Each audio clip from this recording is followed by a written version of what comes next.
La Commission européenne s'oppose à la régularisation des sans-papiers par l'Espagne. 3 élus européens le révèlent en exclusivité à Euronews. Cuba est asphyxié par l'embargo pétrolier imposé par les États-Unis. Les autorités aéronautiques ont interdit aux avions opérant dans la région d'atterrir sur l'île pour se ravitailler. Au Venezuela, l'opposant Juan Pablo Guanipa a été interpellé quelques heures à peine après la levée de sa détention. La justice invoque le non-respect des conditions de sa libération. Volodymyr Zelensky a annoncé lundi que l'Ukraine ouvrira cette année 10 centres d'exportation d'armes dans plusieurs pays européens. La Commission européenne émet de fortes réserves vis-à-vis de la possible régularisation par l'Espagne de 500 000 sans-papiers. 3 responsables européens disent à Euronews la crainte que le projet de Madrid soit contradictoire avec la politique d'immigration de l'Union européenne. Le Premier ministre espagnol a annoncé fin janvier son intention d'accorder un statut légal à un demi-million de migrants arrivés en Espagne avant le 31 décembre. Pour être éligibles, les migrants doivent avoir résidé en Espagne pendant au moins 5 mois. Le nouveau décret accordera aux bénéficiaires un permis de séjour d'1 an et le droit de travailler dans n'importe quel secteur et n'importe où dans le pays. Les responsables européens estiment que la mesure risque d'envoyer un mauvais message aux migrants en situation irrégulière en encourageant les passages illégaux. Les législateurs craignent également que certains de ces migrants n'utilisent leur liberté de circulation pour s'installer ailleurs dans l'Union. Suite à l'annonce de cette mesure par Madrid, le commissaire européen chargé des migrations, Magnus Brunner, n'a émis aucun jugement et a déclaré que cette question relevait de la responsabilité nationale.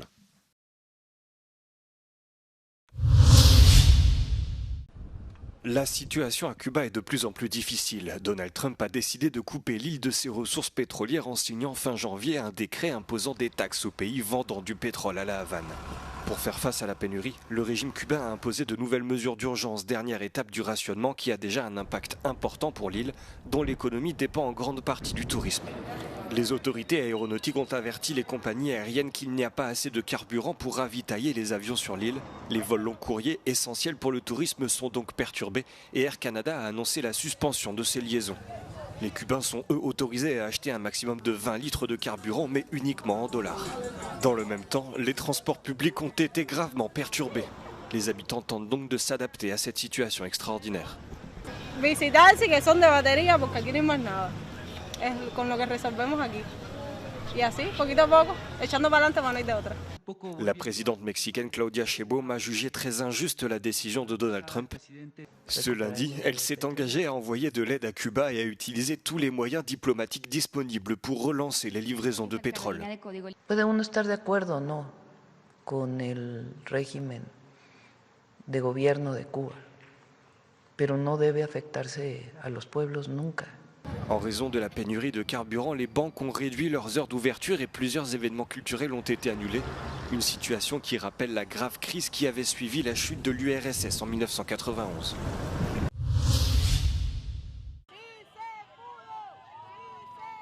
Il venait d'être libéré après plus de 8 mois de détention et a de nouveau été arrêté. Au Venezuela, l'opposant et ancien vice-président du Parlement Juan Pablo Guanipa a été interpellé dimanche par des hommes en civil lourdement armés, selon son entourage qui a aussitôt dénoncé un enlèvement. Sur le réseau social X, sa proche alliée, la prix Nobel de la paix Maria Corina Machado, a précisé que des hommes armés étaient entrés de force dans sa résidence et l'avaient forcé à monter dans un véhicule. L'opposante a exigé sa libération immédiate. Plus tard, dans la journée de lundi, le bureau du procureur général a annoncé que Juan Pablo Guanipa devrait être placé en détention à domicile, invoquant le non-respect des conditions de sa précédente libération.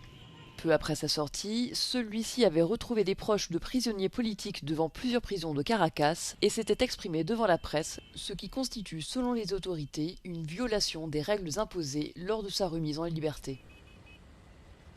Avant d'être à nouveau interpellé, Juan Pablo Guanipa avait été libéré dimanche en même temps que plusieurs membres de l'opposition, dans le cadre des libérations de détenus politiques impulsées par le gouvernement intérimaire, une initiative qui intervient dans un contexte de forte pression internationale sur le Venezuela depuis la capture en janvier dernier du président Nicolás Maduro par les États-Unis.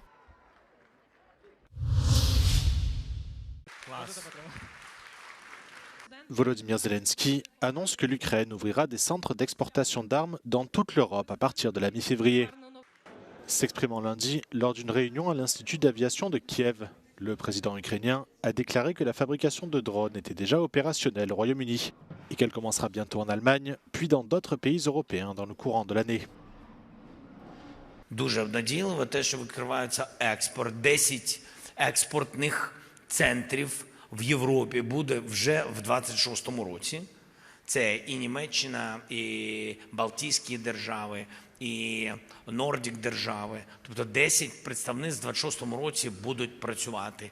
В Німеччині всередині лютого ми будемо бачити вже виробництво наших дронів в Німеччині. Я прийму перший дрон, це лінія, яка працює.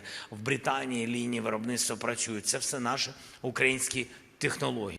Le président ukrainien a souligné que la fabrication de drones est devenue le secteur économique le plus important en Ukraine depuis le lancement de l'invasion russe en 2022.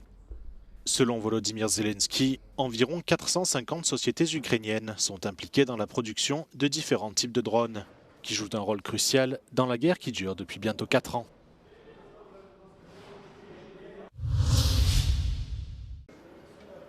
Les États membres de l'UE devraient s'abstenir d'émettre une dette commune afin de financer leurs dépenses de défense, a déclaré l'eurodéputé Rio Terras à Euronews.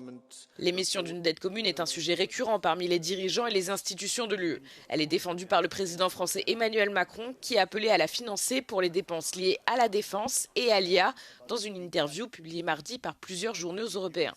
No, I'm not very fond of loans, and I should admit that countries should find their own resources to increase their defense expenditures and not do it together. Cette possibilité d'une dette commune devrait être discutée lors d'une rencontre informelle des dirigeants de l'UE jeudi. Les anciens présidents du Conseil italien Enrico Letta et Mario Draghi se joindront à la discussion, ce dernier poussant pour que l'UE devienne une véritable fédération. Rio Terras s'est toutefois montré sceptique quant au point de vue de Mario Draghi. I don't think we need to discuss it today because we see that there is no chance that the Lisbon Treaty will be changed. One thing, we need to invest more in defense, separately every country, but together also. La corruption dans les démocraties du monde entier continue d'empirer, alerte l'ONG Transparency International dans son baromètre publié ce mardi. Une situation qui concerne également l'Union européenne, région la moins corrompue mais au sein de laquelle la lutte marque le pas.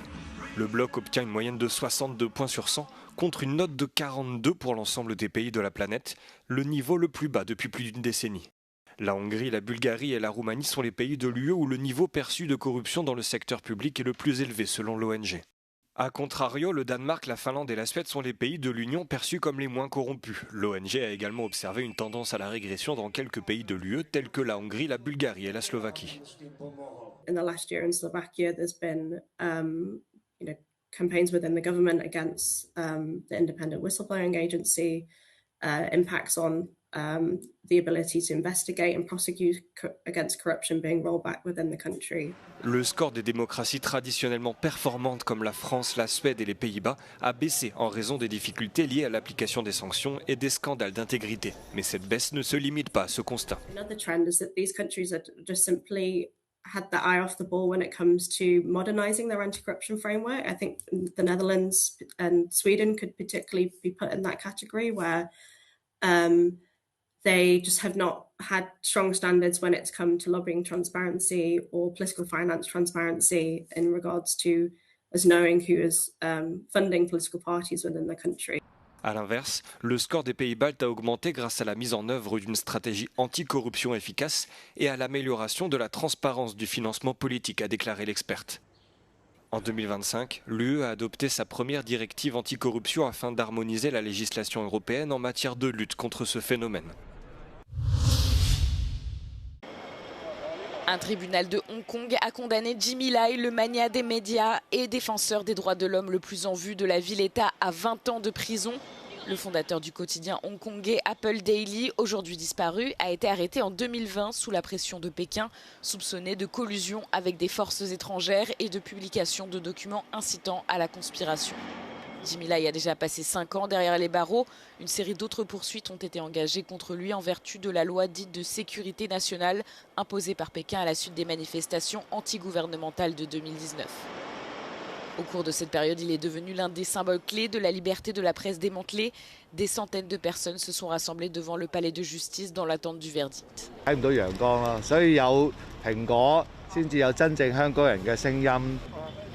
3 membres pro-Pékin du panel judiciaire avaient requis la prison à vie, mais dans le cas de Jimmy Lai, âgé de 78 ans, même une peine de 20 ans signifie qu'il risque de rester derrière les barreaux pour le reste de sa vie.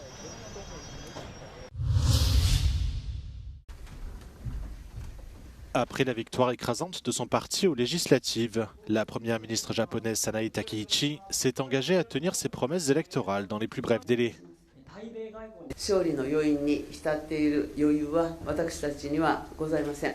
速やかに特別国会を召集させていただき、まずは来年度予算や予算関連法案を一日でも早く成立させていく。野党の皆様にもご協力をお願い申し上げます。